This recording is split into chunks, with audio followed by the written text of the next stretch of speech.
an external teacher or a coach, they will design the food as per their knowledge. You would still have to run it through your body and see, is this suiting me?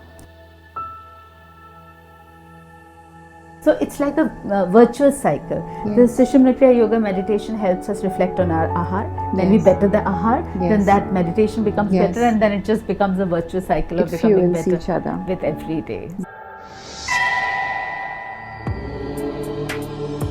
Now tell us, what does it mean to listen to your own body and then be a mitahari?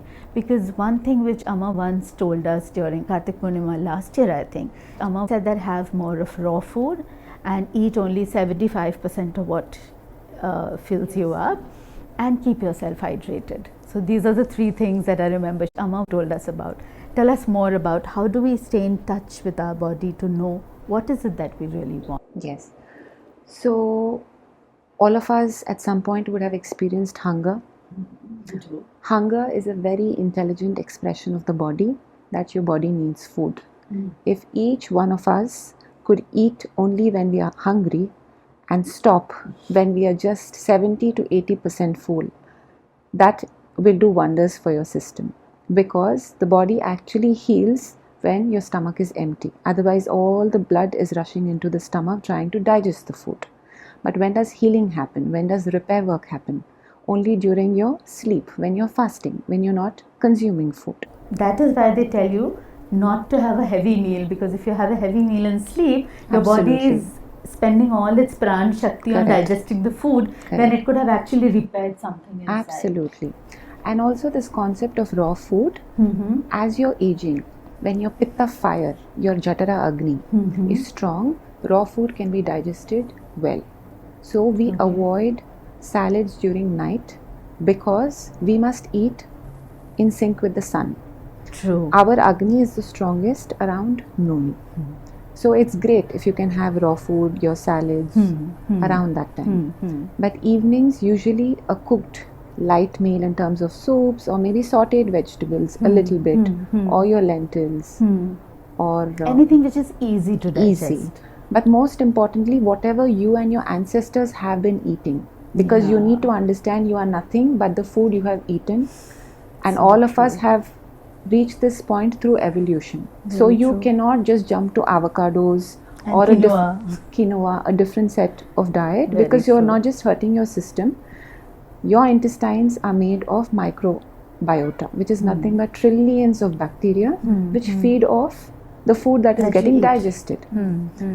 So today there is this new system about don't eat wheat, don't eat rice, don't eat whatever. It may be true, you can get off these foods temporarily for a set of time.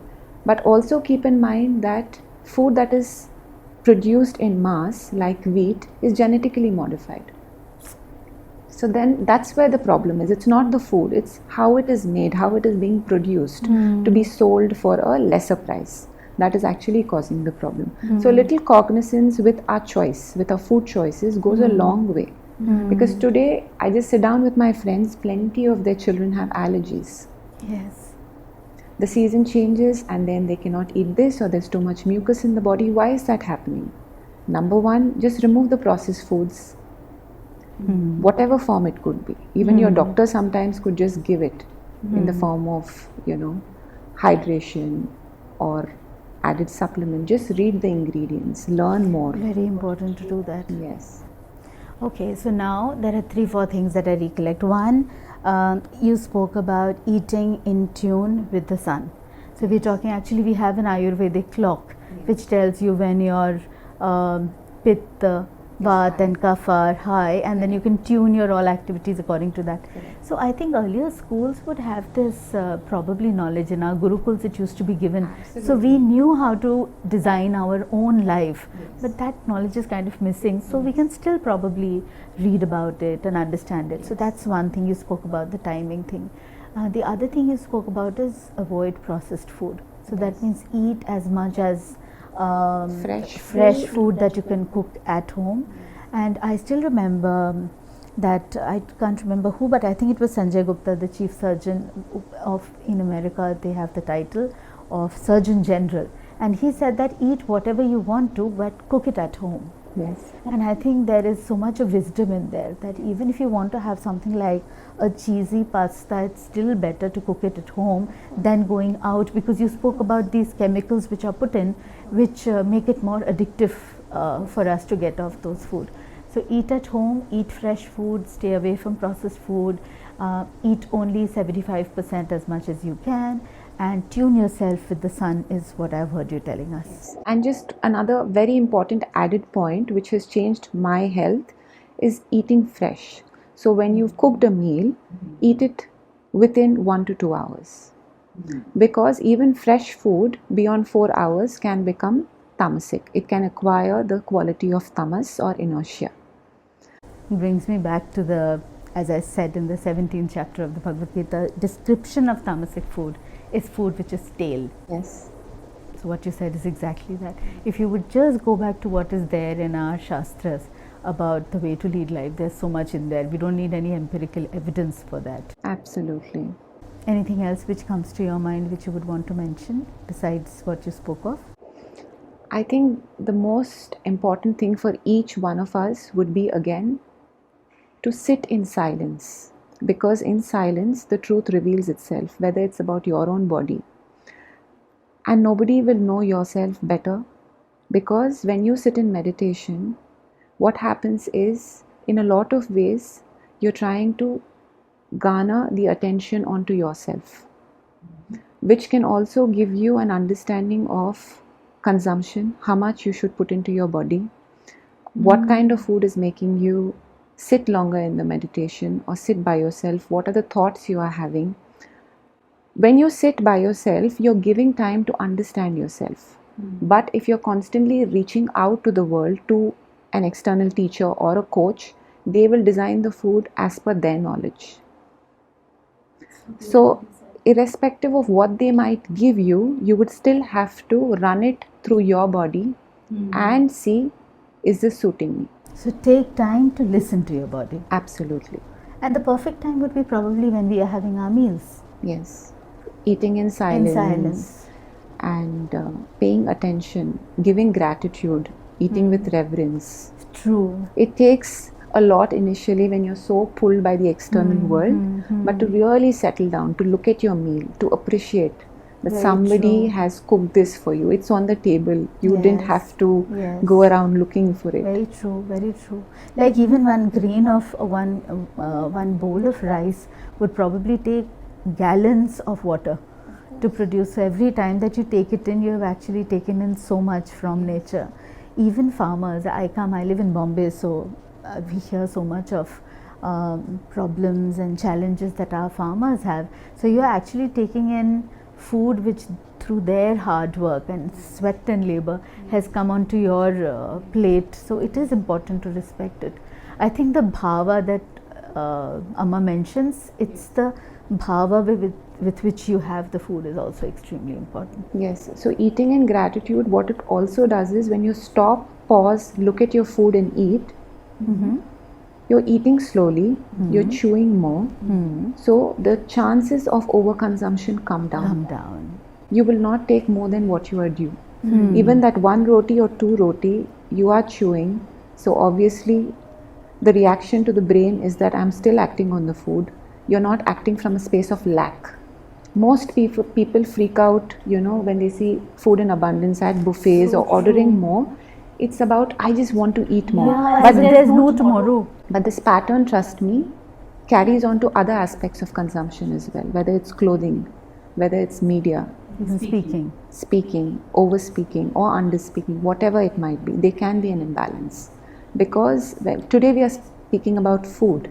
So somebody who has control or restraint over what they are consuming in terms of food, because that's the most physical aspect that you can control, would have great control over other aspects of speech, of thoughts, of their role and responsibility in the world. So this cannot be taken lightly. For me, this has really changed my life, because I was earlier a health and wellness coach, and I seen how it was changing the human body.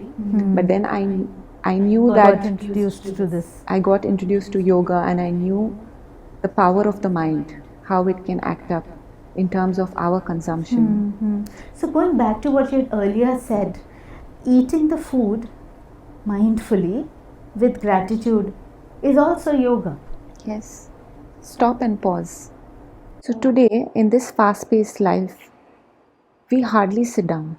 We're always running, trying to finish up our tasks. So what is happening is we are trying to catch up with the world. We are trying to catch up with the energy of the world. So there's food on the go. There's food that you can order into your bedroom. We hardly actually sit down and pay attention to the material that is causing us to be alive today. Food cannot be taken lightly. It is actually the material that has life, that holds us in place today. And I think that influences us the most, the Yes. food that we take. We are Yes. the food that we take. And the pause that you mentioned, I feel so happy and fortunate that all of us Sushumna Kriya yogis get this opportunity to pause and look inwards every day when we do our meditation. Absolutely. And Shruti, it has been my personal experience is that if my morning meditation is not going right and I feel agitated, oftentimes I would reflect what is it that I have had yesterday which is making me feel like this. I have stopped watching certain TV shows because I realized that ahar is not good for me. I have also my dietary patterns, and I wouldn't say they are any from any book. It is my own observation about what works for me and what doesn't work Your for me. inner wisdom. Yes. So for example, I stay away from all kind of chola, rajma. It doesn't work for me Yes. any time of the day, whether it's Yes. so I think this reflection that we do in the night as a part of Sushumna Kriya Yoga and the morning meditation that we do are perfect opportunities for us to take that pause. Absolutely. And it really helps. So it's like a virtuous cycle. Yes. The Sushumna Kriya Yoga meditation helps us reflect on our ahar. Then we Yes. better the ahar. Then Yes. that meditation becomes Yes. better, and then it just becomes a virtuous cycle of It becoming fuels better each other. with every day. So Yes. what you say is so true. So thank you so much for coming and sharing all this wisdom that you did with us today, because at times finding all of it together in one place is difficult, and all of what you have said you must have garnered for years of experience that you've put it together in a small piece for us to take in. So thank you so much for sharing that wisdom, and like I am enriched and enlightened, I'm sure those of us who are watching it would be too. So thank you so much for coming. Thank you so much, Swapnalekha ji. Om Sushumna Mangalam Nitya Shubha Mangalam.